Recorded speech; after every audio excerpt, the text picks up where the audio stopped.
झारखंड में रेल हादसा हुआ है। हावड़ा मुंबई मेल पटरी से उतर गई है। चक्रधरपुर के पास यह हादसा बताया जा रहा है। ट्रेन के 14 डिब्बे डीरेल होने से बड़ा हादसा यहां पर बताया जा रहा है। तो वहीं 10 लोगों के जख्मी होने की भी खबर है। मौके पर राहत और बचाव का काम जारी है। रेलवे ने हेल्पलाइन नंबर भी जारी कर दिया है। तो वक्तन रेल हादसों में इतना इजाफा क्यों देखा जा रहा है, ये भी एक बड़ा सवाल यहाँ पर देखने को मिल रहा है।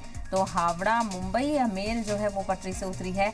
चक्रधरपुर के पास ये बड़ा हादसा हुआ है और ट्रेन के 14 डिब्बे पटरी से उतरे हैं।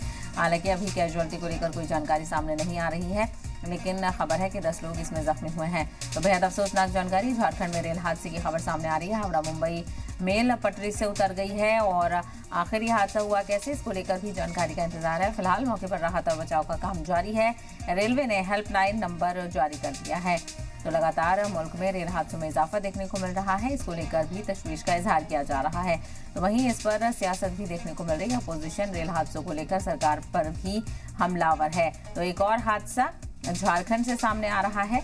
हावड़ा मुंबई मेल पटरी से उतरी है। झारखंड के चक्रधरपुर में यह हादसा हुआ है, जहां पर हावड़ा मुंबई मेल के 14 डिब्बे पटरी से उतरे हैं। तो वहीं इस हादसे में अभी फिलहाल 10 लोगों के जख्मी होने की खबर है। कैजुअलिटी को लेकर अभी इंतजार है।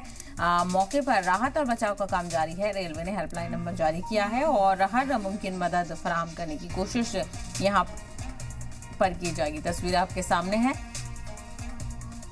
और लगातार रेल हादसों में इजाफा देखने को मिल रहा है और ऐसे में जो महकमा रेल है उससे यहाँ पर सवाल बनता है कि आखिर किस तरह से जो निज़ाम है रेलवे का वो इतना चरमराया हुआ है। कैसे लोग डर कर अब सफ़र करने के लिए रेल में मजबूर हैं। तो यहाँ पर हादसा पेश आया है और ऐसे में अफरा तफरी का माहौल यहाँ पर देखने को मिला, क्योंकि मुसाफिर काफ़ी डरे सहमे नज़र आ रहे हैं। तो झारखंड में हावड़ा मुंबई मेल पटरी से उतर गई, क्योंकि इसमें काफ़ी ज़्यादा पैसेंजर्स भी मौजूद थे। तो चक्रधरपुर में ये बड़ा हादसा हुआ है।